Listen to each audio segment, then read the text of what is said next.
जय श्री राधे कृष्णा साथियों, मैं भी कृष्णा ज्ञान सारा चैनल में आपका स्वागत करती हूँ। कैसे हैं आप? आपके अच्छे स्वास्थ्य और सुखद जीवन की मंगल कामना करती हूँ। आपके और अपने इष्ट देवों को कोटि कोटि नमन करते हुए, बड़ों को प्रणाम करते हुए वीडियो प्रारंभ करते हैं। परिवर्तनी एकादशी की आपको अनंत शुभकामनाएं। कहा जाता है इस एकादशी पर भगवान श्री हरि विष्णु करवट लेते हैं, जो कि क्षीर सागर में योग निद्रा में है।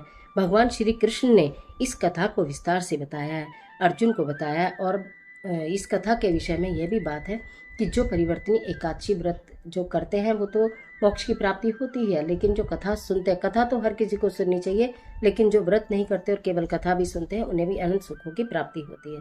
ओम श्री गणेशाय नमः। चलिए कथा प्रारंभ करते हैं। पौराणिक कथाओं के अनुसार भगवान श्री कृष्ण अर्जुन को कथा सुनाते हुए कहते हैं कि त्रेता युग में बलि नाम का एक असुर था। वह अत्यंत भक्त, दानी, सत्यवादी तथा ब्राह्मणों की सेवा करने वाला था। वह सदा यज्ञ, तप आदि किया करता था। अपनी इसी भक्ति के प्रभाव से वह स्वर्ग में देवेंद्र के स्थान पर राज्य करने लगा। देवराज इंद्र तथा अन्य देवता इस बात को सहन नहीं कर सके और भगवान श्री हरि के पास जाकर प्रार्थना करने लगे। अंत में मैंने वामन रूप धारण किया और तेजस्वी ब्राह्मण बालक के रूप में राजा बलि पर विजय प्राप्त की।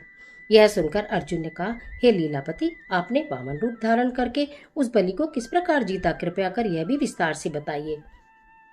भगवान श्री कृष्ण ने कहा, मैंने वामन रूप धारण करके राजा बलि से याचना की कि हे राजन, तुम मुझे 3 पग भूमि दान दे दो, इससे तुम्हें 3 लोक के दान का फल प्राप्त होगा। राजा बलि ने इस छोटी सी याचना को स्वीकार कर लिया और भूमि देने को तैयार हो गए। जब उसने मुझे वचन दे दिया, तब मैंने अपना आकार बढ़ाया और भूलोक में पैर, भुवन लोक में जंघा, स्वर्ग लोक में कमर, महलोक में पेट, जनलोक में हृदय, तपलोक में कंठ और सत्यलोक में मुख रखकर अपने शीर्ष को ऊंचा उठा लिया। उस समय सूर्य, नक्षत्र, इंद्र तथा अन्य देवता मेरी स्तुति करने लगे। तब मैंने राजा बलि से पूछा, हे राजन, अब मैं तीसरा पग कहाँ रखूं? इतना सुनकर राजा बलि ने अपना शीर्ष नीचे कर दिया।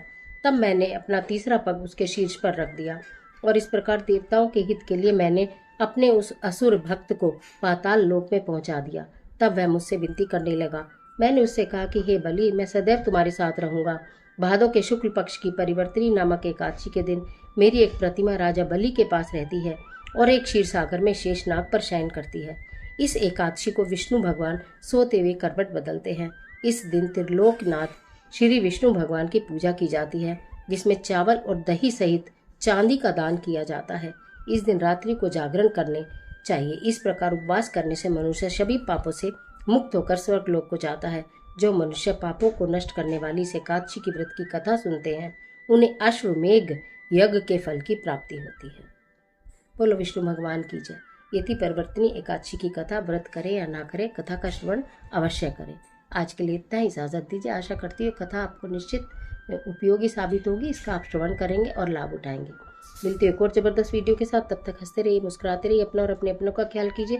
वीडियो अच्छी लगे तो लाइक कीजिए, अपने फ्रेंड के साथ शेयर करना बिल्कुल मत भूलिए और इस तरह की तमाम जानकारी के लिए चैनल को सब्सक्राइब जरूर करिए।